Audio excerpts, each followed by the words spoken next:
Welcome to the Martin Bailey Photography Podcast. It's June 25, 2018, and this is episode 622.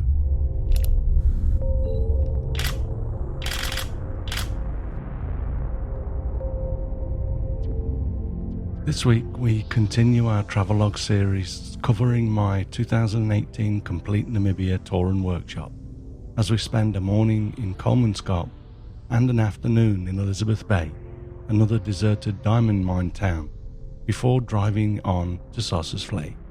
With this year's tour being so productive, it's been difficult to whittle down my images past a certain point, and even today, although I try to limit each episode to 10 photographs, I ended up with 12 to talk about this week, so that we can move on to Sossusvlei and Deadvlei next week.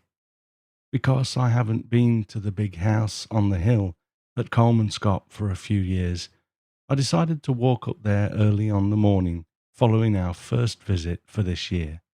As you can see from this first photograph, there was plenty of light flooding into this space from the missing roof, and because the light wasn't really high contrast, I was able to easily balance the inside and outside of this space with the levels, highlights and shadow sliders, and a slight luma tone curve in Capture One Pro. I also positioned my camera at a height that would allow me to get the vertical beams in the space vertical, which I like to do when possible and when it makes sense to do so. I shot this with my Canon 11 to 24mm f4 lens, wide open at 11mm. My aperture was f14 at ISO 100 for a tenth of a second shutter speed. This is one of the few buildings that for some reason is being cleaned and in reasonably good condition, as far as derelict houses in the desert go. I find it interesting though that things like the back door has just come away from its hinges and laying flat on the floor, as you can see in this next image. There is sand around, and you may be able to make out a mound of sand 2 rooms deep in this photograph, but the door is just off. Due to the low angle and the fact that I wanted to get just the door without the door frame, I do have a little bit of outwards lean in the verticals in this shot, but this is one of those times where I just choose to roll with it. I can correct this in Capture One, but I lose too much of the image and it really doesn't bother me. My main composition consideration here was getting the door straight and symmetrically aligned with the bottom corners of the frame. My settings for this shot were a shutter speed of 0.5 seconds at f14, ISO 100, and a focal length of 18mm. I think I have it correct in saying that the next house I visited was the accountant's residence back in the day. It's funny that the accountant seems to have a slightly better plot of land than the manager, with an unencumbered view across the dunes at sunset. This next photo is the bathroom from this house, which, as you can see, still has some beautifully well-kept black and white checkered tiling on the floor. The walls are also still in very good condition, although the metal in the room has all rusted quite badly. It's interesting to see how the various materials deteriorate at different rates. My settings for this were a 1.6 second exposure at f11 with ISO 100 and a focal length of 12mm. If you're wondering why I didn't just use my usual f14 for this shot, it was basically because people were walking around the house and I could feel a slight vibration, but more just because I could. With a lens at 12mm and an aperture of f11, if you focus at just over a meter or 3 feet in front of the camera, everything from 60 centimeters or 2 feet to infinity is in focus anyway. And that's information from my photographer's friend app in pixel peeper mode, so the reading is a little harsher than the traditional calculation method. So, although I like to shoot at f14 for landscapes, there really isn't much reason to do so in a situation like this, and I was standing up and nothing in the scene was so close that it would not have been in focus. Note that here too I am not at all concerned that the window is completely overexposed. I was asked by email last week if I ever do HDR to reduce this contrast, and my answer is no. I know that some people like to do that, or sometimes just merge two exposures, one for the inside and one for the outside exposure, but I really just don't think it's necessary for my own photography. Not only are most of these windows quite dirty, preventing us from seeing much outside anyway, I actually quite like using these windows simply as a light source. They glow, and in my opinion, help to keep the image somewhat minimalist, just as they are. I guess there are just many things about photography that I just decide not to care about. I'm sure there are people out there that cringe when they see my overexposed windows, but I really just simply do not care. It's not that I haven't thought about it. I've made a conscious decision to leave them as they are. In this next photo of the school corridor, which is actually at the other end of Coleman Scott from the accountant's house, you can see a little bit of detail outside, and if I wanted to, I could bring that under control a little more in Capture One Pro, but I really just don't like the look of the photo when I do that. I prefer the glow that these windows bring to the photograph. In this image, I've positioned my camera at such a height that I could get the vertical frames of the window straight. I've also used my favorite one-point perspective composition here, with the window at the end of the corridor positioned perfectly in the center of the frame, to add tension and drama. I moved that dark frame on the floor a little more into the scene as well. It was closer initially and would have been cut off by my framing had I left it where it was. As you can tell, I'm constantly giving attention to certain details when it makes sense to do so, and completely letting go when it doesn't. This last photo from Coleman Scott is one of my favourite rooms, and most of the group had gathered here shortly before lunch, hoping for a chance to make this kind of photograph. Before lunch, the sun wasn't quite high enough in the sky to get the light shining through the slats in the ceiling like this, so I was pretty pleased that I decided to start our Elizabeth Bay visit from 2 o'clock, as that gave us an hour after lunch to work this scene. Actually, it was probably a bit less, as it was a Namibian lunch, as in it took quite a long time for our food to arrive, so I think it was about 1:10 when we got back there. I love this look though. You have to really work to figure out what you're looking at, especially as you try to fathom what's happening with the multiple doors in the bottom right corner. And of course, all of the highlights and shadows add additional directions that our eyes try to follow, throwing off our perception of what we're seeing even more. Compositionally, I was conscious here that I wanted to be in a position where I had as much of the slat shadow covered walls in the frame as possible, as well as being able to see through the first door to the others in the rooms further back, and this was just about the best position to achieve that. My settings were a 50th of a second shutter speed at ISO 100, back to f14, and a focal length of 22mm. After photographing the slatted room, we made our way down to our safari vehicles just outside the gates to Coleman Scott and waited for our guide to arrive to accompany us through the tight security on the entrance to Elizabeth Bay. We were entering to visit a second deserted diamond mine there, but there is still an active diamond mine that we pass on the way, so the checks are quite serious. This year, for the first time, every member of our group was breathalyzed. This worried me at first, as a few people had drunk a beer with their lunch, but there were no problems. I guess they're checking for high levels of alcohol rather than traces. The way that the houses in Elizabeth Bay are decaying is different from that of Coleman Scott. As Elizabeth Bay is right on the coast, sea air is literally dissolving the bricks, leaving the mortar in place, as you can see in this photograph.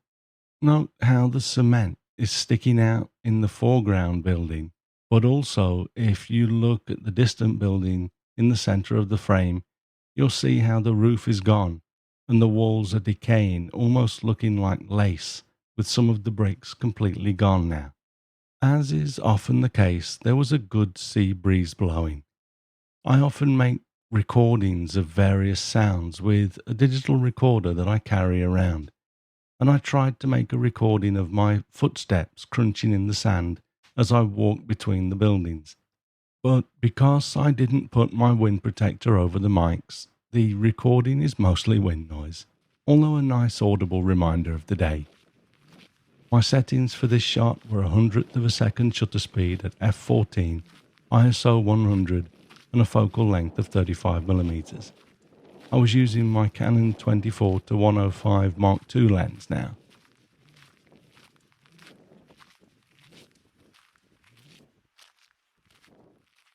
This next photograph was from inside a room that has a painted wall that Freeman Patterson made famous by using his photograph of it on the cover of his book, Odysseys, Meditations and Thoughts for a Life's Journey. That book was first published in 1998, so 20 years ago now. And although the walls look a little bit worse for wear, the table is still in place, and that kind of shows us that things are changing slowly in some respects. In the past, I've shot this building through the window, which is just to my left as I made this photograph. But this year, I actually entered the building from the front door, which we'll look at in a moment, although I didn't realize it was the house with this room until I walked through the door that we can see on the left in the photograph. My settings for this image were 0.4 second shutter speed at f14, ISO 100 at 11mm. This next photo is the same building from the outside, and you can see just how badly the building is actually decaying from the sea wind and elements. Compositionally, I kept the top of the frame close to the top of the building, as I didn't want to include too much of that clear, cloudless sky.